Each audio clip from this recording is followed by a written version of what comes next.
ऊतुल इल्म दर्जात। सदक़ल्लाहुल अलीयुल अज़ीम। बल्लग़ना रसूलुहुन नबीयुल अमीनुल मकीनुल करीम व नहनु अला ज़ालिका लमिनश शाहिदीन वश्शाकिरीन वज़्ज़ाकिरीन वल्हम्दुलिल्लाहि रब्बिल आलमीन। सारे जहान के मरकज़े अक़ीदत मुस्तफ़ा जाने रहमत शम्अ बज़्मे हिदायत हुज़ूर अहमद मुज्तबा हज़रत मोहम्मद मुस्तफ़ा सल्लल्लाहु ताला अलैहि वसल्लम के बारगाहे आली जाह में जी लगाकर हदियाए दुरूद सलाम पेश करें और बवाज़े बुलंद पढ़ें अल्लाहुम्मा सल्ली अला सय्यदना शफीअना हबीबना मौलाना मोहम्मद मादनिल जूद वल करम मंबइल इल्म वल हिल्म वल हिकम बारिक वसल्लिम सल्लु अलैहि सलातन व सलामन अलैका या रसूलल्लाह सल्लु अलैहि सलातन व सलामन अलैका या हबीबल्लाह दाइमन अबदन अबदा। दाउल उलूम रज़ाए मुस्तफ़ा के जुमला अराकीन, जुमला मुंतज़मीन और जुमला मुतवस्सिलीन काबिल मुबारकबाद हैं, जिन्होंने इस पुरफ़तन दौर में भी इश्क़ व मोहब्बत के चिराग को रोशन किया है और आपके इदारे ने 6 बच्चों को हाफिज़े कुरान बनाया है। अल्हम्दुलिल्लाह हमारी जमात के अज़ीम आलिम दीन जो आपके इदारे के सदरुल मुदर्रिसीन हैं हज़रत अल्लामा मुफ्ती शहाबुद्दीन साहब किबला दामत बरकातुहुल आलिया वल कुद्सिया,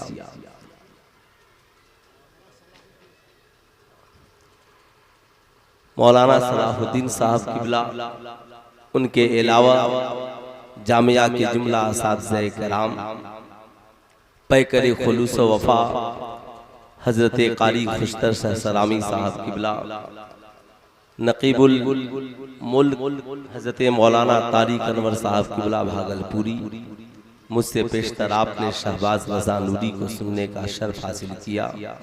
मेरे बाद फिर इंशाअल्लाह अहमदुल फत्ताह साहब किबला को भी सुनेंगे। बादहू खानवादे रज़विया के चश्मो चराग हुजूर ताजु सुन्ना हज़रत अल्लामा तौसीफ रज़ा खां साहब किबला बरेली शरीफ, उनकी भी आमद आमद है।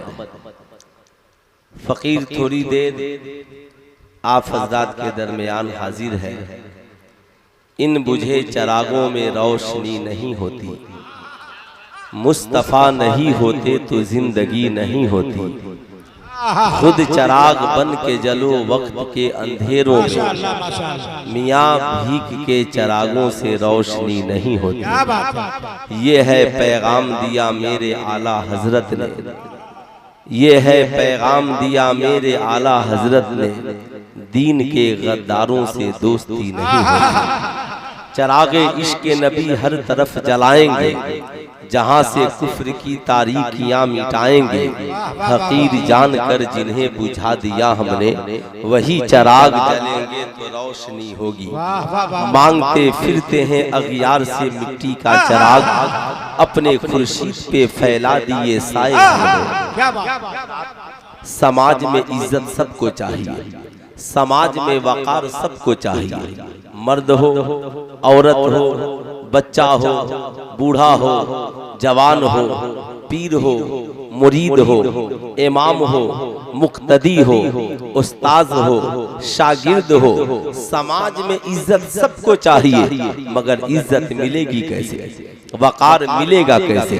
कुरान कहता है इज्जत की सिर्फ एक राह है, ऊतुल इल्म दर्जात। जो इल्म हासिल करेगा खुदा उसके रुतबे को बढ़ा देगा। यानी समाज में इज्जत पाने के लिए आपको पढ़ना पड़ेगा, तालीम याफ्ता बनना पड़ेगा, एजुकेटेड बनना पड़ेगा। आप चाहते हैं जमाना आपकी इज्जत करे तो पढ़िए, लिखिए, अपना रिश्ता किताबों से जोड़िए। मैं आपसे पूछना चाहता हूँ, हर इंसान अपने इल्म के मुताबिक, बाबू ए बच्चा खैरियत हो गया तुम्हारा काम? अभी एक शायर साहब बाकी हैं, बैठ जाओ, है ना, बैठ जाओ। ऐसे भी ये दौर सोशल मीडिया का है और लोग कहाँ पर हैं। इंशाअल्लाह जितना मेरे पास वक्त है फ़कीर कोशिश करेगा कि उतनी देर में आप हजरात की दहलीज तक कुछ बातें पहुँच जाएं। नात सुनना भी ज़रूरी है, नात सुनिए इसलिए कि उससे ईमान ताज़ा होता है, मगर तकरीर उससे ज़्यादा सुनिए इसलिए कि उससे किरदार जिंदा होता है। इसलिए किरदार को जिंदा करना बहुत जरूरी है, वरना ये ज़मीर मुर्दा हो जाएगा। मैं ये अर्ज कर रहा था, समाज में हर इंसान अपने इल्म के मुताबिक इज्जत पाता है। डॉक्टर अपने इल्म के मुताबिक, इंजीनियर अपने इल्म के मुताबिक, प्रोफेसर अपने इल्म के मुताबिक, राइटर अपने इल्म के मुताबिक, साइंटिस्ट अपने इल्म के मुताबिक, आलिम अपने इल्म के मुताबिक, मुफ्ती अपने इल्म के मुताबिक, हाफिज कुरान अपने इल्म के मुताबिक, कारी खुशिलहान अपने इल्म के मुताबिक। ऐसा नहीं होता कि जहां एमए पास की जरूरत हो वहां बीए पास को रख दिया जाए, जहां इंटर पास की जरूरत हो वहां मैट्रिक पास को रख दिया जाए, जहां मुफ्ती साहब की जरूरत हो वहां हाफिज साहब को रख दिया जाए, जहां हाफिज साहब की जरूरत हो वहां नाज़रा पढ़ाने वाले को रख दिया जाए। समाज में हर इंसान अपने इल्म के मुताबिक इज्जत पाता है, मगर आपने ऐसा नहीं देखा होगा कि डॉक्टर इंजीनियर के पीछे हाथ बांधकर खड़ा हो, इंजीनियर प्रोफेसर के पीछे हाथ बांधकर खड़ा हो, प्रोफेसर साइंटिस्ट के पीछे हाथ बांधकर खड़े हो। ऐसा नहीं होता कि एक महकमे के लोग दूसरे महकमे वाले के पीछे हाथ बांधकर खड़े हो, मगर जब हमारी कौम का कोई शहजादा आपके अजीम दाउल उलूम ज़ियाए मुस्तफा से हाफिज कुरान बनकर जब अपनी बस्ती को पलटता है और मस्जिद में मुसल्ले इमामत पे खड़ा होता है, तो क्या डॉक्टर, क्या इंजीनियर, क्या प्रोफेसर, क्या राइटर, क्या अमीर, क्या गरीब, पूरा समाज हाथ बांधकर उसके पीछे खड़ा हो जाता है। साहब मीडिया वालों ने एक डॉक्टर साहब से पूछा, डॉक्टर साहब मामला समझ में नहीं आता, आप इतने बड़े डॉक्टर हैं, भारत की सबसे बड़ी यूनिवर्सिटी से पढ़कर आप डॉक्टर बने हैं, लेकिन मैं देखता हूँ आप अपने चैम्बर में बैठे हैं, बस्ती के इमाम साहब आते हैं आप हाथ बांधकर खड़े हो जाते हैं, मुहाफिज साहब आते हैं आप उनके लिए खड़े हो जाते हैं, मुफ्ती साहब आते हैं आप उनके लिए खड़े हो जाते हैं। आखिर आप आलिम साहब की इतनी इज्जत क्यों करते हैं? आपसे जब कुछ पूछा जाता है तो कहते हैं ठहरिए जरा इमाम साहब से पूछ लेने दीजिए, जरा हाफिज साहब से पूछ लेने दीजिए। डॉक्टर साहब ने कहा चाय पीजिए और बैठिए, आपको मामला समझ में आ जाएगा।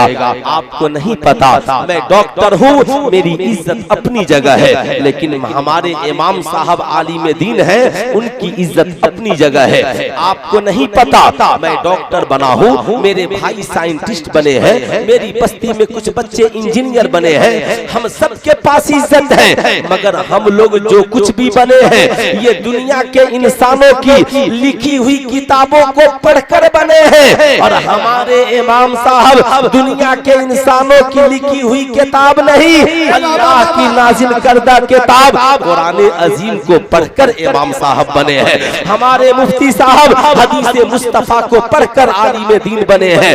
याद रखिएगा कि दुनिया में कोई किताब कुरान का मुकाबला नहीं कर सकती, और कोई पढ़ा लिखा इंसान आलिम कुरान का मुकाबला नहीं कर सकता। पूरा मजमा हाथ उठाकर इस्तेमाल कर ले, इस्तेमाल करें हाथ उठाकर। नारे तकबीर, नारे रिसालत, अज़मत कुरान, मदरसा रज़ाए मुस्तफा, अल्लामा मुफ्ती सुल्तान रज़ा साहब किबला। सुभान अल्लाह, सुभान अल्लाह। अब मैं ये अर्ज कर रहा था, दुनिया में डॉक्टर साहब ने कहा आप याद रखिएगा मैं इमाम साहब की इज्जत इसलिए नहीं करता कि वो बहुत खूबसूरत है, वो बहुत हैंडसम है, उनकी पर्सनालिटी अच्छी है, वो बड़े अमीर है, उनका खानदान आला है, बल्कि इमाम साहब की इज्जत मैं इसलिए करता हूँ कि अल्लाह ने उनके सीने को कुरान के इल्म से भर दिया है, अल्लाह ने उनके सीने को हदीस मुस्तफा से भर दिया है। बस इसी हदीस ने इमाम साहब के रुतबे को बढ़ा दिया। दिया है। इसी कुरान की तालीम ने इमाम साहब के रुतबे को बढ़ा दिया है। मैं आपसे पूछना चाहूंगा, मेरी कौम के शहजादों, दुनिया में जहाँ जहाँ हम तालीमी इदारे हैं वहाँ वहाँ तालीमें होती है, मगर आपने देखा है हर इंसान के लिए सब्जेक्ट अलग है, किताबें अलग है। डॉक्टर के लिए सब्जेक्ट अलग, किताबें अलग, इंजीनियर के लिए सब्जेक्ट अलग, किताबें अलग, साहब साइंटिस्टों के लिए सब्जेक्ट अलग, किताबें अलग, कॉमर्स पढ़ने वालों के लिए सब्जेक्ट अलग, किताबें अलग। अच्छा साहब, मैट्रिक के लिए किताबें अलग है, इंटर के लिए किताबें अलग है, बीए के लिए किताबें अलग है। जाहिर सी बात है, आपने ऐसा नहीं देखा होगा मैट्रिक में पढ़ने वाला इंटर की किताबें पढ़े, इंटर में पढ़ने वाला बीए की किताबें पढ़े, डॉक्टर इंजीनियरिंग की किताबें पढ़े, इंजीनियर साइंटिस्ट की किताबें पढ़े। नहीं, सबकी किताबें अलग अलग है, सिलेबस अलग अलग है, मगर दुनिया में एक किताब ऐसी तलाश कर लाइए कि डॉक्टर भी उस किताब को पढ़ रहा हो, इंजीनियर भी उस किताब को पढ़ रहा हो, प्रोफेसर भी उस किताब को पढ़ रहा हो, साइंटिस्ट भी उस किताब को पढ़ रहे हो, ऑक्सफोर्ड यूनिवर्सिटी में पढ़ाने वाला भी उस किताब को पढ़ रहा हो, अल जामियातुल अशरफिया में पढ़ने वाला भी उस किताब को पढ़ रहा हो, अलीगढ़ मुस्लिम यूनिवर्सिटी में पढ़ने वाला भी उस किताब को पढ़ रहा हो, बनारस की हिंदू यूनिवर्सिटी में पढ़ने वाला भी उस किताब को पढ़ रहा हो, और आपके दारुल उलूम रज़ाए मुस्तफा में पढ़ने वाला भी उस किताब को पढ़ रहा हो। औरत भी उस किताब को पढ़ रही हो, मर्द भी उस किताब को पढ़ रहा हो, बच्चे भी उस किताब को पढ़ रहे हो, बूढ़े भी उस किताब को पढ़ रहे हो। आप कहेंगे मौलाना, दुनिया में ऐसी किताब कोई इंग्लिश में नहीं है, कोई हिंदी में नहीं है, कोई साइंस में नहीं है, कोई मैथमेटिक्स में नहीं है, कोई कॉमर्स में नहीं है, ऐसी किताब दुनिया में सिर्फ एक है, और उस किताब को कुरान अजीम कहा जाता है। मैट्रिक में पढ़ने वाला कुरान पढ़ रहा है, इंटर में पढ़ने वाला कुरान पढ़ रहा है, यूनिवर्सिटी में पढ़ने वाला कुरान पढ़ रहा है, स्कूल में पढ़ने वाला कुरान पढ़ रहा है, इंजीनियर भी कुरान पढ़ रहा है, डॉक्टर भी कुरान पढ़ रहा है। मैंने देखा डॉक्टर साहब डिस्पेंसरी खोलने के बाद मरीजों की कतार लगी है, जो ही डिस्पेंसरी में दाखिल हुए अपने कंपाउंडर से कहा 10 मिनट मरीजों को रोक देना, जरा मैं कुरान की तिलावत कर लूं। मैंने कहा डॉक्टर साहब खैरियत, मरीजों को कतार में लगाकर कुरान पढ़ रहे हैं। कहते हैं हाँ मौलाना, मेरा और आपका रब कुरान में फरमाता है हुवा शिफाउन व रहमतुल लिल मोमिनीन, ये कुरान ईमान वालों के लिए शिफा भी है और रहमत भी है। इसलिए मैं कुरान पढ़ लेता हूँ ताकि कुरान की तिलावत की बरकत से मैं दवाइयाँ लिखता जाऊँ और अल्लाह ताला मरीजों को शिफा देता चला जाए। अल्लाह अकबर। मैंने देखा साइंटिस्टों की टोली बैठकर कुरान पढ़ रही है। मैंने कहा साइंटिस्टों, आप कुरान क्यों पढ़ रहे हो? कहते हैं मौलाना, अगर ये कुरान नहीं होता तो इंसान जमीन से उड़कर चांद तक नहीं पहुंचा होता, अगर ये कुरान नहीं होता तो इंसान की पैदाइश का पता नहीं चलता। ये कुरान ही तो है, साइंटिस्टों का वजूद बाद में है। कुरान ने 1450 बरस पहले कहा खोले हमने इंसान को उछलते हुए पानी से पैदा किया है।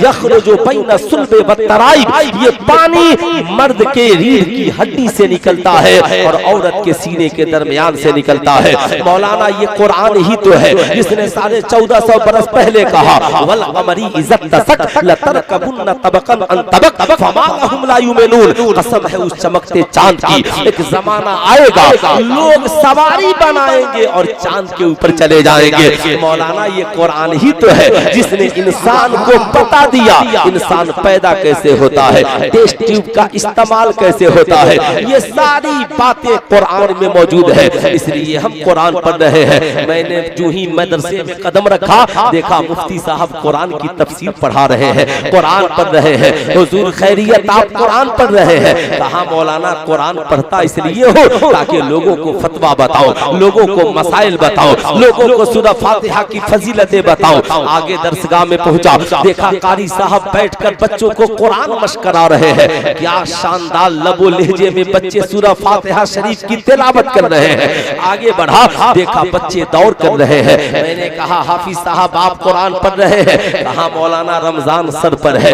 और तरावी की नमाज पढ़ानी है, इसलिए कुरान की तिलावत कर रहा हूँ। आगे बढ़ा, खानकाह में पहुंचा, देखा पीर साहब भी कुरान पढ़ रहे हैं और मुरीदों को भी कुरान पढ़ने की तलकीन कर रहे हैं। मैंने कहा हुजूर खैरियत, आप कुरान पढ़ रहे हैं? कहा मौलाना जब इंसान का दिल गर्द आलूदा हो जाए या गुनाहों से जंग आलूदा हो जाए तो कुरान की तिलावत से उसे साफ किया जाता है। इसलिए मैं भी कुरान पढ़ रहा हूँ, मुरीदों को कुरान पढ़ने की तलकीन कर रहा हूँ। मैंने देखा साहब, देखा कि एक बूढ़ी माँ घर के अंदर बैठकर कुरान की तिलावत कर रही है। अम्मा जी आप कुरान पढ़ रही हैं? कहा मौलाना ये मेरा घर है और मैंने सुना है जिस घर में कुरान की तिलावत होती है उस घर में खुदा की रहमत का नुज़ूल होता है, उस वहां से शैतान फरार हो जाता है। इसलिए मैं कुरान की तिलावत करती हूँ ताकि मेरे घर वाले शैतान से महफूज हो जाए, मेरे घर में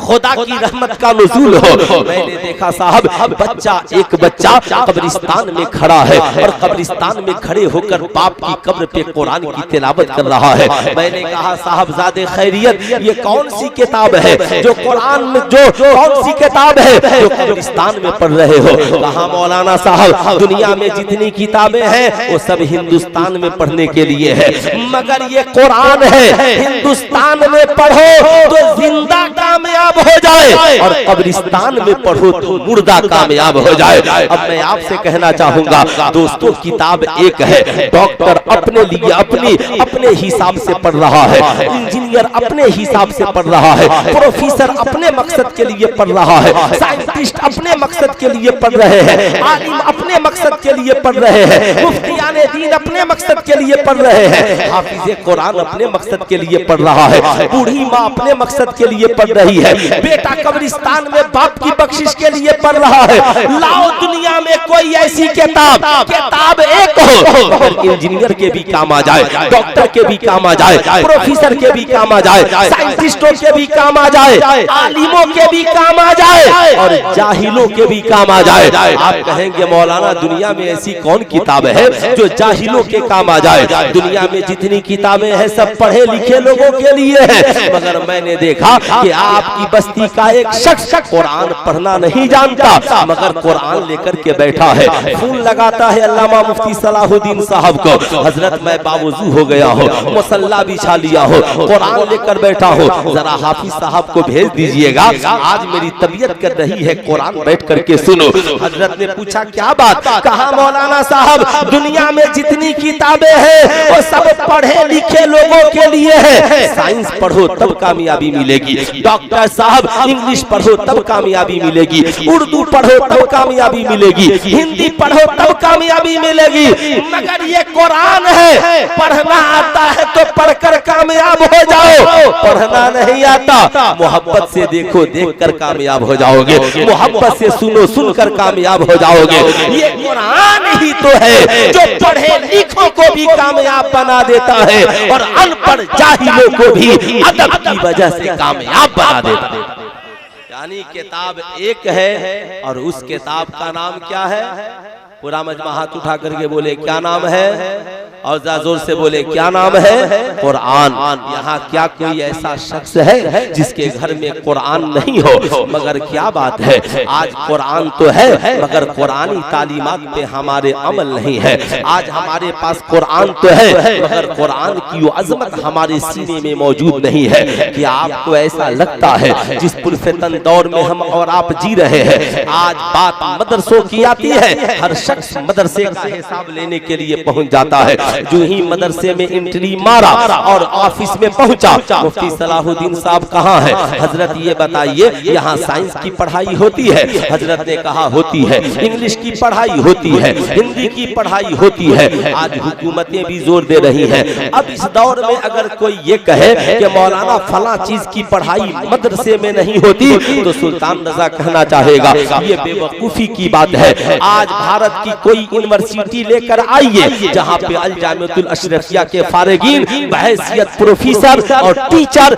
बड़े बड़े इदारे और स्कूलों में मौजूद नहीं हो। अल्हम्दुलिल्लाह मदारिस के फारिगीन आज अपना इल्मी परचम पूरी दुनिया में लहरा रहे हैं। लेकिन आज आपके अपने ज़हन को बदलना होगा। आज आपको अपने कॉन्सेप्ट को बदलना होगा।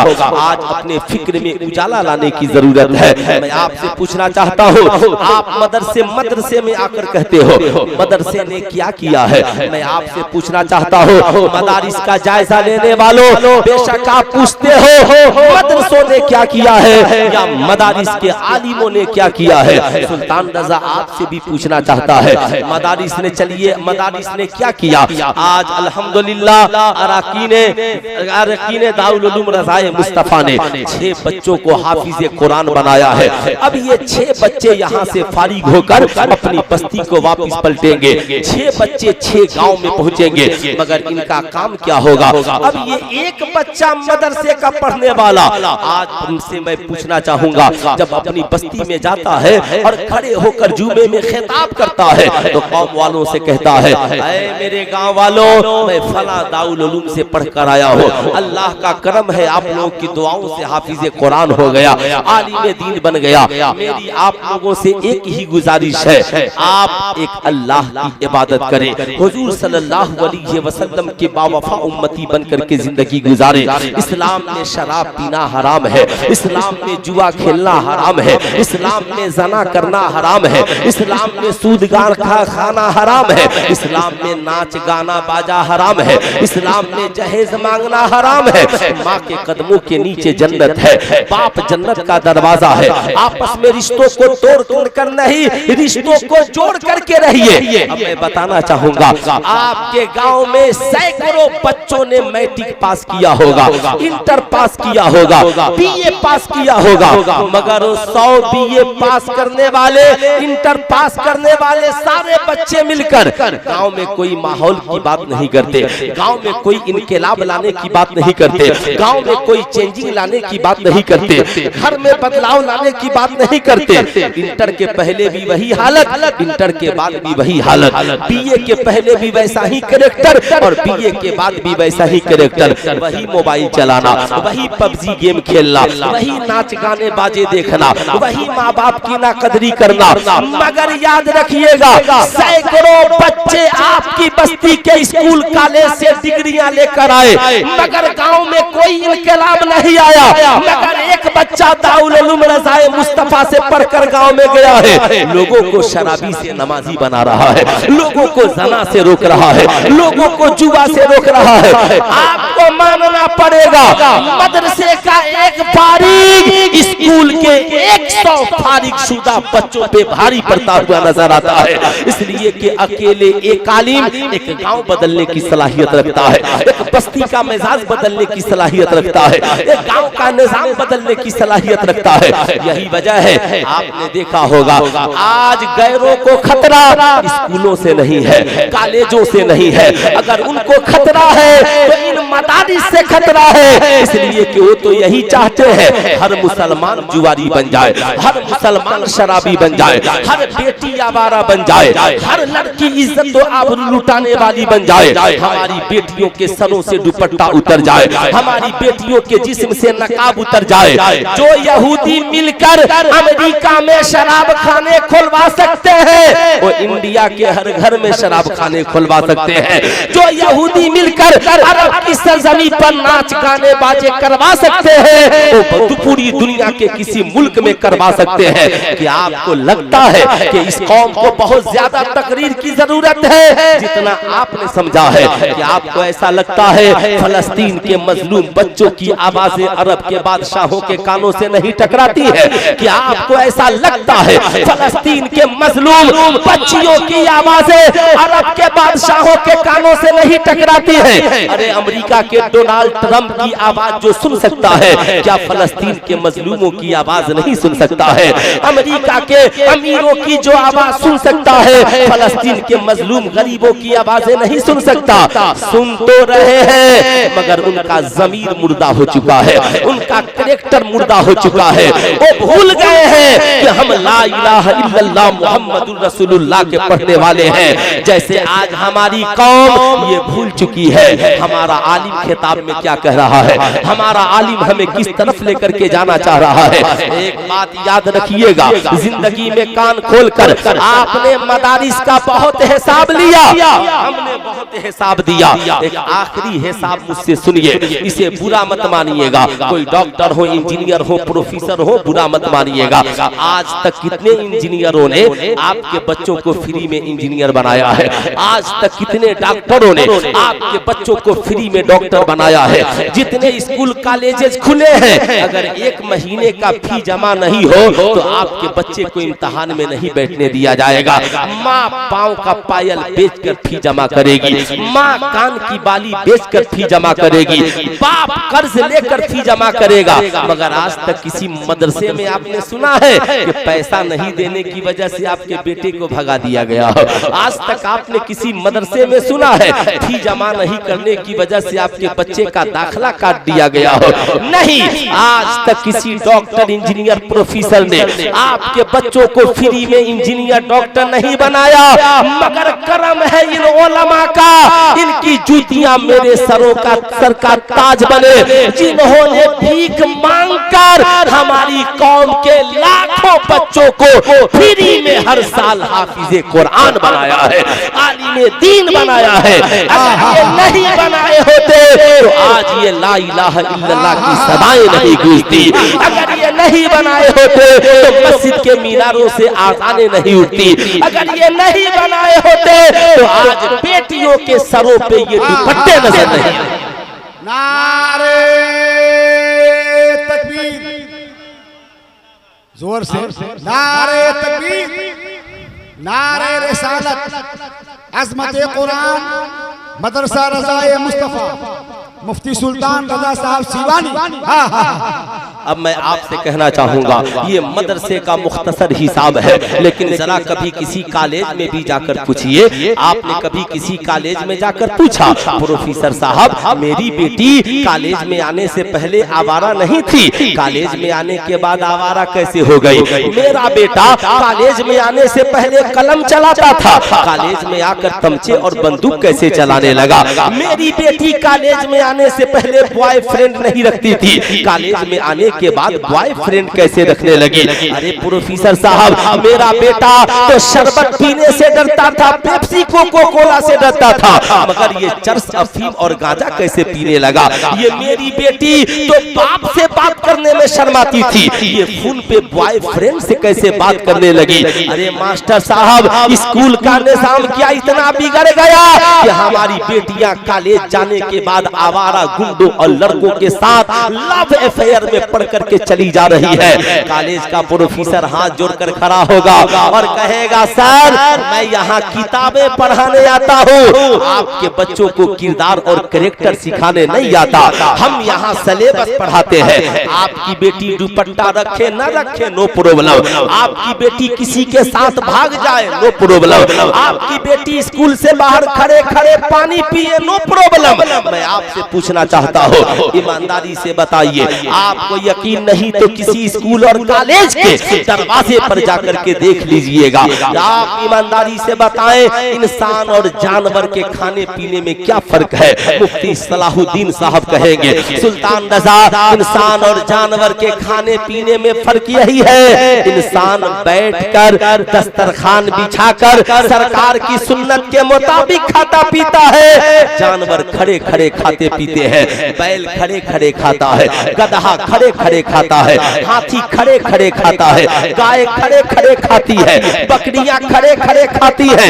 यही हाल अगर कॉलेज में पढ़ने वाले लड़के और लड़कियों का भी है, ये भी गाय की तरह खड़े खड़े खाएं, ये भी घोड़े की तरह खड़े खड़े पानी पिए, ये भी जानवरों की तरह खड़े खड़े खाए पिए। तो जो तालीम इन्हें इंसान से जानवर बना दे, जो इंसान इन्हें खाने, जो तालीम इन्हें खाने पीने का तमीज न सिखला सके, वो इंसान को बावकार बनाने में कितना आपके वकार को जिंदा कर सकती है। हाँ मैं ये कहना चाहूंगा, कॉलेज की डिग्रियों से आप यूपीएससी बीपीएससी क्वालिफाई कर सकते हैं, आप कॉलेज की डिग्रियों से इंजीनियर डॉक्टर प्रोफेसर बन सकते हैं, मगर समाज का अच्छा इंसान बनने के लिए सिर्फ डिग्रियों की जरूरत नहीं, बल्कि आमिना के लाल के किरदार की जरूरत है, मुस्तफा जाने रहमत की सुन्नत की जरूरत है। यही वजह है एक डॉक्टर नाचता है, एक इंजीनियर शराब पीता है, एक आईपीएस अफसर रिश्वत लेता हुआ पकड़ा जाता है, एक कर्मचारी घूसखोर हो जाता है, साहब एक लीडर मुल्क बेचने वाला हो जाता है, इसलिए कि उसके पास कॉलेजों की डिग्रियां तो होती है, मगर जहां से इंसान की की जिंदगी में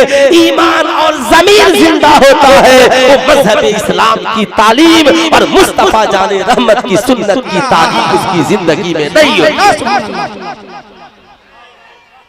या रसूल अल्लाह जिंदाबाद जिंदाबाद। इसलिए मैं आपसे कहना चाहूंगा कि आपने कभी पूछा है एक कॉलेज के प्रोफेसर साहब मेरी बेटी भाग कैसे गई? आपको ये मानना पड़ेगा कि आप कॉलेजों में चले जाएं, नर्सरी से लेकर पीएचडी तक जितनी पढ़ाइयाँ होती है कहीं ये नहीं पढ़ाया जाता कि बाप की इज्जत क्या है, माँ की इज्जत क्या है, खानदान की इज्जत क्या है, भाई बहन की इज्जत क्या है, मजहब व मिल्लत की इज्जत क्या है। यही वजह है कॉलेज में पढ़ने वाली 20 साल की जवान लड़की अपने माँ बाप के 20 साल की मोहब्बत को लम्हों में कदमों से रौंद कर आवारा आशिक के साथ फरार हो जाती है। इसलिए कि उसकी जिंदगी में इस बात का एहसास नहीं होता कि मेरे बाप ने भी मेरे लिए कुछ किया है, मेरी माँ की भी जिंदगी में कोई अहमियत है। मगर मैं आपसे कहना चाहूंगा, क्या हम इस बात का रोना रोएंगे हमारी बेटियां भाग गई? क्या हम इस बात का रोना रोएंगे हमारे बच्चे चरस अफीम और गांजा पीने लगे? क्या हम सिर्फ इस बात का रोना रोएंगे माशरा बिगड़ रहा है? क्या हम सिर्फ इस बात का रोना रोएंगे हमारे नौजवान बिगड़ रहे हैं? लेकिन इसका हल क्या होगा? स्कूलों में सीरत नहीं पढ़ाई जाएगी, इसलिए कि मैं खुद स्कूल का एक टीचर हूँ। आप याद रखें, आपकी बेटियों के सरों पे दुपट्टा नहीं डाला जाएगा, इसलिए कि खुद वहाँ पढ़ाने वाली महिला टीचर अपने सर पे दुपट्टा नहीं रखती है, वो आवारगी की बात करती है, वो बेहयाई की बात करती है, वो नाचने और गाने की बात करती है। अब मैं आपसे कहना चाहूंगा, लेकिन आपको अपनी बेटी को बाहया, अरे बोलिए बाहया बनाना है कि नहीं बनाना है? हाथ उठा करके बोलिए बाहया बनाना है कि नहीं बनाना है? जितने लोगों को बनाना है जरा हाथ उठाकर बोलिए बेटियां बाहया होंगी कि नहीं होंगी? जाहिर सी बात है, लेकिन आप सब ने हाथ नहीं उठाया। मुझे इस बात पे ताज्जुब है कि आपका ये मुतालबा नहीं है कि हमारी कौम की बेटियां बाहया हो। बोलिए कितने लोग चाहते हैं कि कौम की बेटियां बाहया हो? सारे लोग हाथ उठाइए, पूरा मजमा हाथ उठाइए। कौम की बेटियां, क्या कहा था अकबर शर्म से, अकबर शर्म से गैरते कौमी में गिर गया, बेपर्दा नजर आई जो चंद बीवियां, पूछा कि बीवियों तेरे दुपट्टे का क्या हुआ? बोली कि ये अक्ल पे मर्दों के पड़ गया।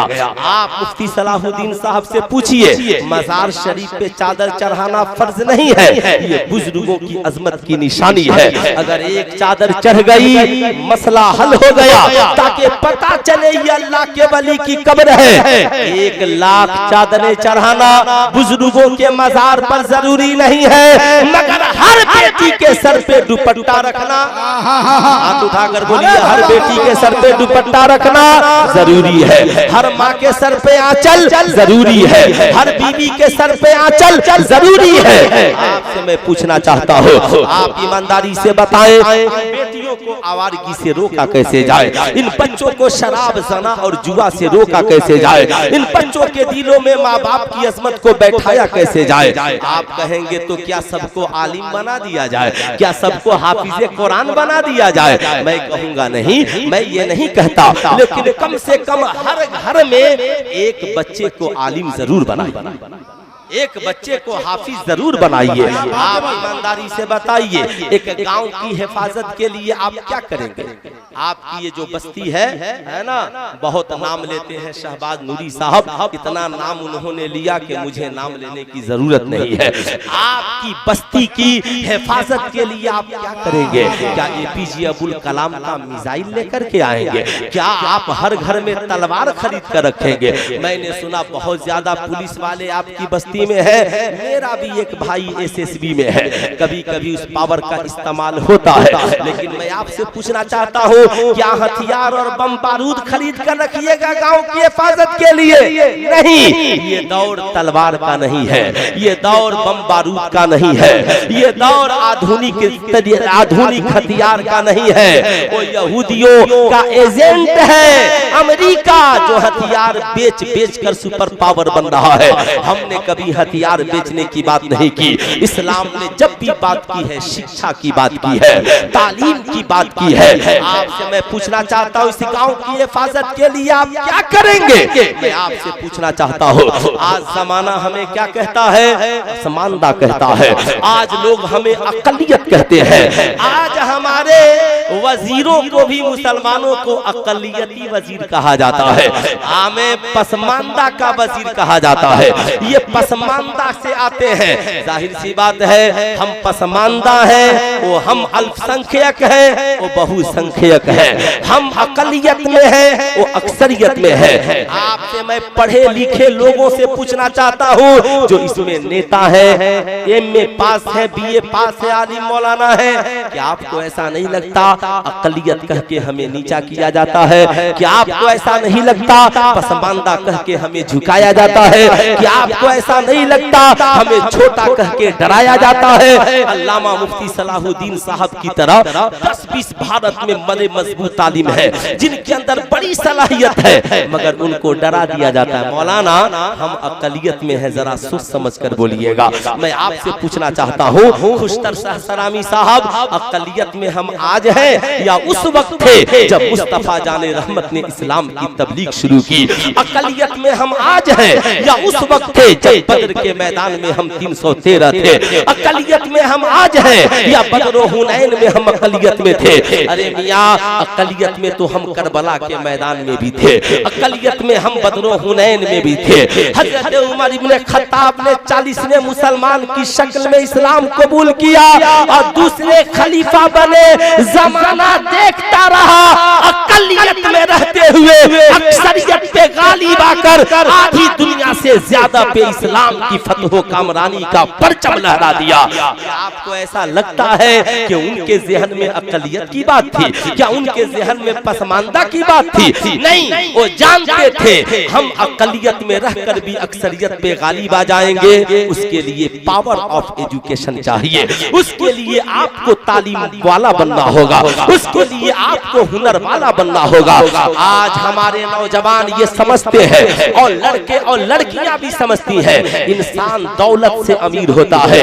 ये तुम्हारी भूल है। तुम ये सोचते हो इंसान दौलत से अमीर होता है। नहीं, जो लोग ये सोचते हैं कि इंसान दौलत से अमीर होता है, ये झूठ है, ये धोखा है। एक डॉक्टर दौलतमंद बना है तो पढ़ लिख कर डॉक्टर पहले बना है, अमीर बाद में बना है। एक इंजीनियर अमीर बना है तो पढ़ लिख कर इंजीनियर पहले बना है, अमीर बाद में बना है। एक आईपीएस अफसर अमीर बना है तो पढ़ लिख कर एसपी डीएम दारोगा पहले बना है, अमीर बाद में बना है। एक आलिम अमीर बना है तो पढ़ लिख कर आलिम पहले बना है, अमीर बाद में बना है। याद रखिएगा, इंसान को अगर उसे जो कुछ भी दौलत मिल रही है वो उसके इल्म के बदले में, वो उसके हुनर के बदले में। मुफ्ती साहब को जो पैसा मिलता है इनके इल्म के बदले में, साइंटिस्टों को जो पैसा मिलता है हर माह उनके इल्म के बदले में, आईपीएस अफसरों को जो पैसा मिलता है हर माह वो इल्म के बदले में। लेकिन जो लोग ये कहते हैं नहीं हम इससे आगे बढ़कर अमीर बनेंगे,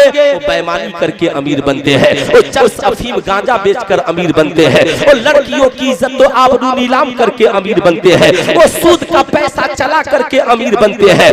हराम माल के जरिया अमीर बनने वालों की तादाद अलग है, मगर इसके हलाल के जरिया अमीर बनना है तो आपको पढ़ना पड़ेगा, आपको एजुकेटेड बनना पड़ेगा।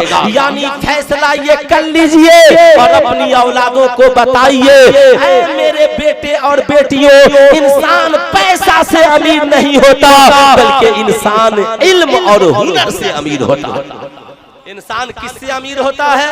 सिर्फ नौजवान हाथ उठा करके बोले, इंसान किससे अमीर होता है? इल्म और हुनर से अमीर होता है। अब मैं आपको बताना चाहूंगा, साहब जमाने का मिजाज तो बदलना होगा, हमें अपनी बेटियों की इज्जत बचानी है। कब तक ये बेटियां काट काट कर गटर में डाली जाती रहेंगी? कब तक हम अपनी बेइज्जती की नीलामी देखते रहेंगे? कि आपको ऐसा लगता है कि जब अखबार में छपता है कि जरीना कटरीना हो गई तो हमारा आलिम मुस्कुराएगा? कि आपको ऐसा लगता है कि हमारी समाज की एक बेटी पढ़ी लिखी मदरसे की आलिमा भागकर काफिर के साथ शादी रचा ले रही है तो हमारा समाज इससे खुश होता होगा? नहीं, दौलत की अंधेर कोठरी ने और दुनियावी ऐशो इशरत ने आज हमारे समाज को इस कदर अंधा बना दिया, हमारी बेटियों ने इज्जत को इज्जत समझना छोड़ दिया। आज हमारे नौजवानों ने दूसरों की बहू बेटियों की इज्जत को इज्जत समझना छोड़ दिया है। इसकी एक सूरत है, आप एक सूरत है, गांव की हिफाजत, समाज की हिफाजत की एक ही सूरत है। आप कहेंगे मौलाना वो सूरत क्या है? आपने उस वक्त से नारा सुना, क्या नारा लगता है? मसलके आला हजरत। पूरा मजमा हाथ उठाकर बोलिए मसलके आला हजरत, मसलके आला हजरत। जोर से बोलिए मसलके आला हजरत जिंदाबाद। लेकिन मुझे लगता है इसमें बहुत सारे लोग होंगे जो आला हजरत का एक भी मसलक नहीं जानते होंगे। अगर मुफ्ती सलाहुद्दीन साहब पूछ दे, मौलाना साहब इधर आइए, मसलक का माना रास्ता और आला हजरत यानी आला हजरत का रास्ता क्या? बताइए। हम तो शहाबुद्दीन ही बोल रहे थे, आप ही ने सलाहुद्दीन बनाया।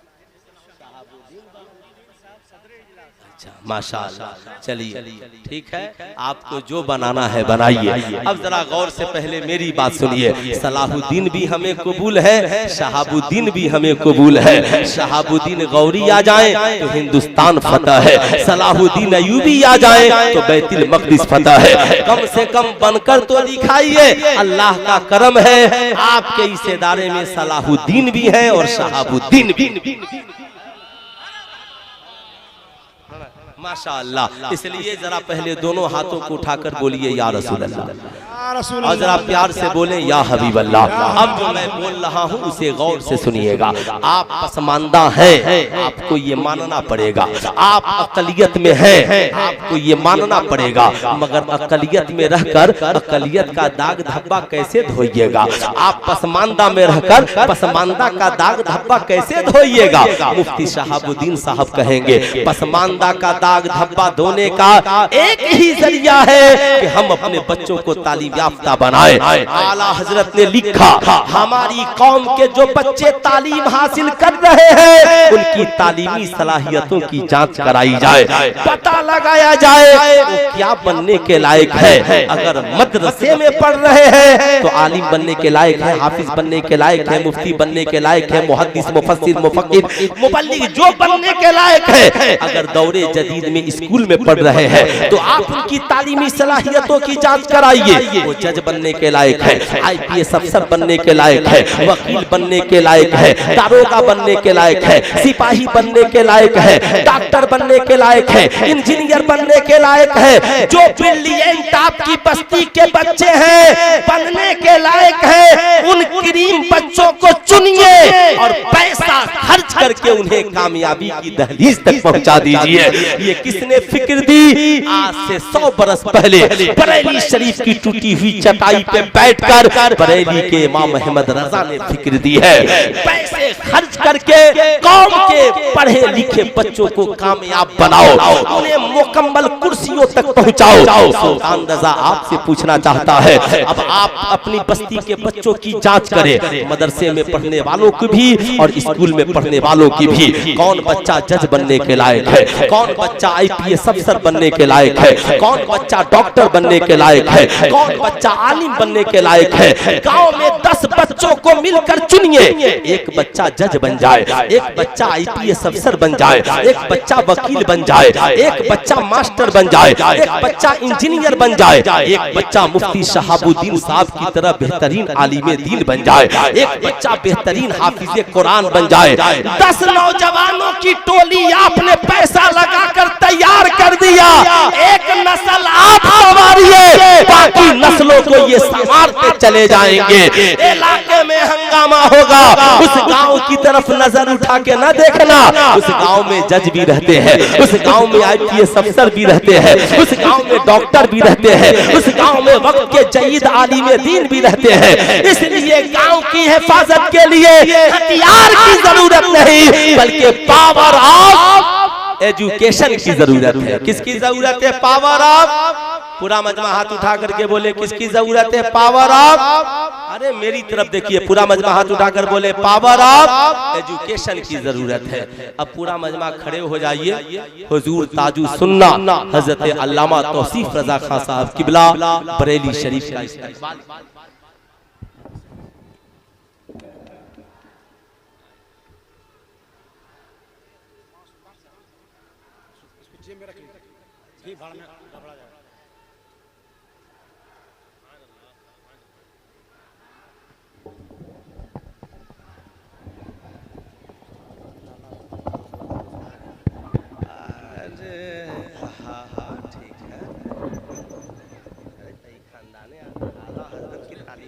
की तो तबलीग हो रही है, एक दो बातें और सुनिए, तारीफ तो हो ही जाए। हाँ इसी कुर्सी पे बैठा दीजिए, हाँ इसी कुर्सी पे बैठा दीजिए। ढेर तारीफ ढेर तारीफ के चक्कर में मत पड़िए।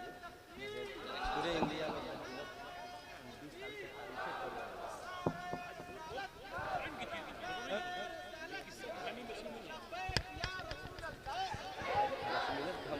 काम की एक दो बात और है, बोल दो।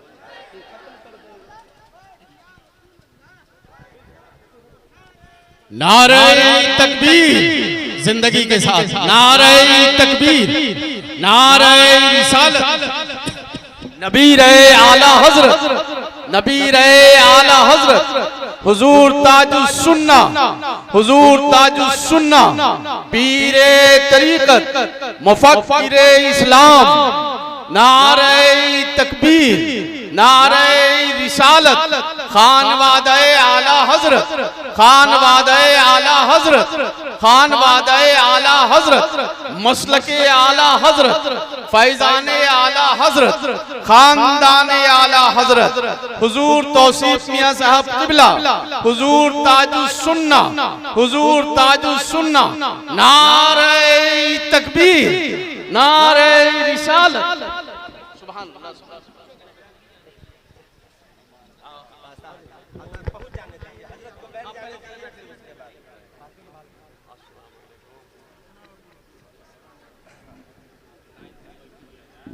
माशाअल्लाह। अब आप लोग इत्मीनानो सुकून के साथ बैठ जाएं। 5 से 10 मिनट फकीर की तकरीर होगी। अल्हम्दुलिल्लाह हुजूर ताजु सुन्ना अल्लामा तौसीफ रजा खान साहब किबला बरेली शरीफ की आमद है। मुझे ये फख्र है कि मैं हजरत का खलीफा भी हूँ, लेकिन मुझे इस बात पे खूब आप लोगों को भी फख्र होना चाहिए कि आज आपकी बस्ती में खानवादे रज़विया का चश्मो चराग मौजूद है। तो बात आला हजरत की चल रही है। कितने लोग आला हजरत की इस तालीम पे अमल करेंगे, अपनी बस्ती के बच्चों की तालीम पे पैसे खर्च करेंगे? जरा हाथ उठाइए तो कितने लोग खर्च करेंगे अपनी बस्ती के बच्चों की तालीम पर? माशाअल्लाह माशाअल्लाह। अगला जलसा जब भी हो मैं इस इलाके में आऊं तो मुझे ये पता चलना चाहिए कि आपके बस्ती के बच्चे यूपीएससी और बीपीएससी की तैयारी कर रहे हैं, आपकी बस्ती के बच्चे बेहतरीन आलिम बन रहे हैं, आपकी बस्ती के बच्चे, याद रखिए हर दौर का चैलेंज होता है और इस दौर का चैलेंज हथियार बम बंदूक नहीं है। इस दौर के चैलेंज का नाम है पावर ऑफ। पूरा मजमा हाथ उठाकर बोलिए एजुकेशन। Power of. पूरा मजमा हाथ उठाकर बोले पावर ऑफ एजुकेशन। गौसे आजम के पास कौन सा पावर था? उसे पावर ऑफ एजुकेशन ही कहते हैं। आला हजरत के पास कौन सा पावर था? उसे पावर ऑफ एजुकेशन ही कहते हैं। मैं आपसे कहना चाहूंगा, ऐ मेरी कौम के शहजादों, पावर ऑफ एजुकेशन को इस्तेमाल करो। आपसे मैं पूछना चाहता हूँ, ईमानदारी से बताएं, दुनिया के सबसे कामयाब इंसान का नाम क्या है? आपको कहना पड़ेगा। दुनिया के सबसे कामयाब इंसान का नाम मुहम्मदुर रसूलुल्लाह सल्लल्लाहु अलैहि वसल्लम दुनिया के सबसे कामयाब इंसान है। आपसे मैं पूछना चाहता हूँ, बताएं अल्लाह ने उनका साथी किसे बनाया? क्या किसी इंसान को बनाया? क्या किसी फरिश्ता को बनाया? नहीं, अल्लाह कुरान में फरमाता है कद जाअकुम मिनल्लाहि नूरुम व किताबुम मुबीन, तहकीक के आ गया तुम्हारी जानिब अल्लाह की तरफ से नूर और एक रोशन किताब। नूर से मुराद मुस्तफा जाने रहमत है और किताब से मुराद कुरान अजीम है। यानी अल्लाह ने आसमान से जमीन पर मुस्तफा जाने रहमत का साथी जिसे बनाकर भेजा उसे किताब कहते हैं। अब मैं अपनी कौम के नौजवान बच्चों से खिताब कर रहा हूँ और बच्चियों तुम भी सुनो, गौर से याद रखना, दुनिया के सबसे कामयाब इंसान का साथी अल्लाह ने किसे बनाया? किताब को बनाया। सहाबा का साथी किताब है, औलिया का साथी किताब है, उलमा का साथी किताब है, मुजद्दिदीन का साथी किताब है, मुफस्सिरीन का साथी किताब है, उलमा फुक़हा मुहद्दिसीन का साथी किताब है। ईमानदारी से बताओ, साइंटिस्टों का साथी किताब है, डॉक्टरों का साथी किताब है, IPS अफसरों का साथी किताब है। बताओ समाज में मास्टरों का साथी किताब है। दुनिया में जितने कामयाब लोग गुजरे और कामयाब लोग हैं उन सब के साथी का नाम, पूरा मजमा हाथ उठाकर बोलिए क्या नाम है, और जोर से बोलिए क्या नाम है? किताब। हर कामयाब इंसान के साथी का नाम किताब है। मगर आपसे मैं पूछना चाहता हूँ, जब हर कामयाब इंसान के साथी का नाम किताब है तो आज आपने मोबाइल को जिंदगी का साथी क्यों बना दिया? आप कहेंगे मौलाना ये तो आपका भी साथी है। अफसोस है जिन बच्चों की उम्रें किताब पढ़ने की थी ये मोबाइल चला रहे हैं।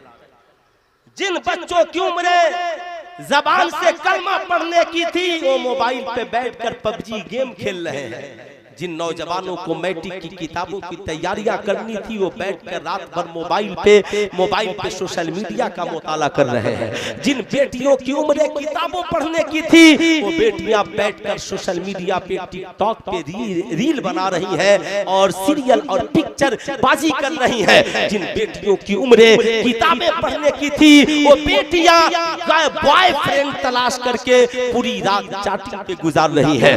माँ की अहमियत उनकी जिंदगी में नहीं, बाप की इज्जत की अहमियत उनकी जिंदगी में नहीं। आपको ये मानना पड़ेगा मियां, आप चाहते हैं कि आपकी औलादें नेक हो, आपकी औलादें पढ़ लिख कर IPS अफसर बने, आपकी औलादें पढ़ लिख कर बेहतरीन डॉक्टर इंजीनियर प्रोफेसर बने, आपके बच्चे मदारिस में पढ़कर बेहतरीन आलिम बने, तो अपने बच्चों को मोबाइल की दुनिया से निकालना होगा। मैं ये नहीं कहता क्या आपने भारत के किसी कामयाब स्टूडेंट का इंटरव्यू नहीं सुना?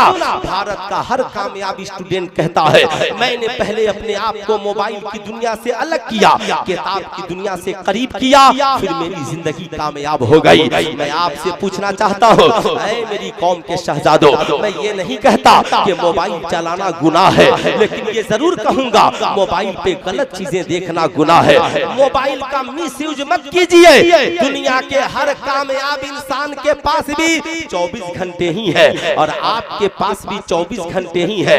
ऐसा नहीं है कि 14वीं सदी के मुजद्दिद इमाम इश्क़ो मोहब्बत सैयदी सरकार आला हजरत के पास स्पेशल कोई वक्त था, उनके पास भी 24 घंटे ही थे, मगर उन्होंने अपने वक्त का मिसयूज नहीं किया, उन्होंने अपने वक्त का गलत इस्तेमाल नहीं किया। आज लोगों को इस बात पे टेंशन है कि हम लोग पढ़कर हजरत ही बने और बरेली के अहमद रजा आला हजरत बन गए। याद रखिएगा आपके और उनकी फिक्र में फर्क है। आपके पास 24 घंटे का इस्तेमाल कहाँ होता है? ऐ मसलक के आला हजरत का नारा लगाने वालों, अपनी जिंदगी में आला हजरत के इस तरीके को जगह दो। हमारा वक्त 7 घंटा सोशल मीडिया पर, 7 घंटा दोस्तों के साथ का फास्टिंग में, 2-3 घंटा मुश्किल से पढ़ते हो, बाकी सोने में वक्त गुजार देते हो। मगर बरेली के आला हजरत 24 घंटे में 21.5 घंटा पढ़ते और पढ़ाते हैं और 2.5 घंटा आराम करते हैं। जो 2.5 घंटा आराम करे, 21.5 घंटा पढ़े और पढ़ाए, और सिर्फ पढ़कर हजरत नहीं बनता, वही दुनिया सुन्नियत का आला हजरत बनता। नारे तकबीर, आला हजरत। सुभान अल्लाह, सुभान अल्लाह। इसलिए मैं आपसे कहूंगा वक्त का मिसयूज मत कीजिए। मोबाइल कॉल के लिए है जरूरी, कॉल पे बात कर लीजिए। मोबाइल जरूरी मेल के लिए है, मेल कर लीजिए। मोबाइल जरूरी कागजात भेजने के लिए है, भेज लीजिए। आपको ऑफलाइन महंगी किताबें हैं, ऑनलाइन सस्ती किताबें ले लीजिए। ऑफलाइन महंगे क्लासेज हैं, ऑनलाइन सस्ते क्लासेज ले लीजिए। लेकिन आपको फेसबुक की जरूरत नहीं, मत चलाइए। आपको इंस्टाग्राम की जरूरत नहीं, मत चलाइए। आपको बेमतलब के किसी ग्रुप में उलझने की जरूरत नहीं है, मत उलझिए। मोबाइल की दुनिया से अपने आप को बचाइए और अपनी जिंदगी को किताब में लगाइए।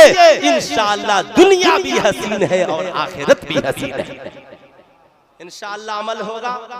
दो चार नौजवान, सिर्फ नौजवान पढ़ने वाले बता दें कितने नौजवान हैं जो आज के बाद किताब से दोस्ती करेंगे, मोबाइल से दोस्ती नहीं। दो चार नौजवान सिर्फ हाथ उठा दें, सिर्फ पढ़ने वाले नौजवान, माशाअल्लाह। अब आखिरी मेरा पैगाम सुने। अब साहब बेटियों को बचाना है, बच्चों को बचाना है, तो आप इन मदारिस को आधुनिक बनाइए। आप इन मदरसों को मजबूत कीजिए। आप कहेंगे मौलाना कैसे मजबूत करें? आलिम भी बनाइए, हाफिज भी बनाइए। इसी मदरसे में बच्चे 6 साल के बाद क्लास 1 में पढ़ने जाते हैं।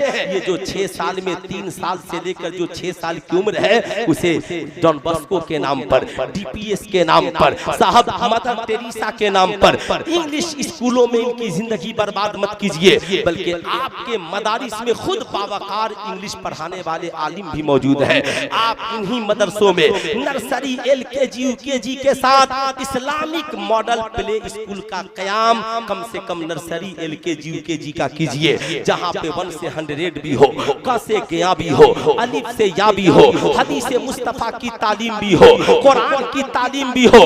जानते हैं फायदा क्या होगा?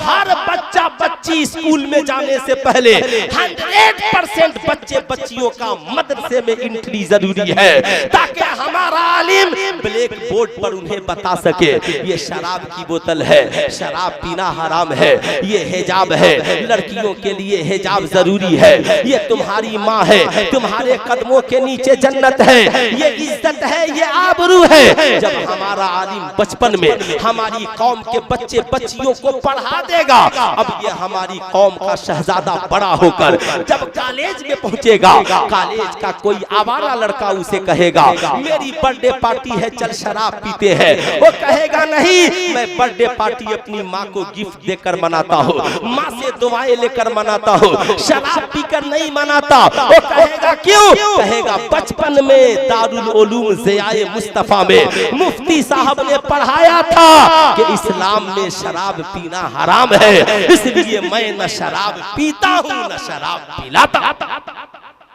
हमारी कौम की बेटियां जब कहीं और जाएंगी, कोई आवारा उनसे निगाहें मिलाएगा, कहेंगी नहीं मैं सैयदा खातून जन्नत की कनीज हूँ।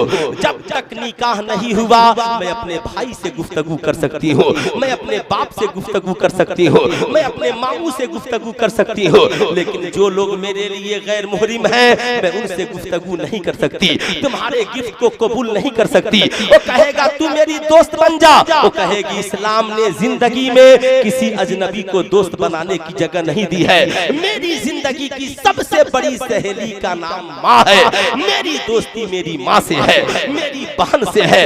बहन भी आवारा हो तो उससे दोस्ती नहीं रहेगी।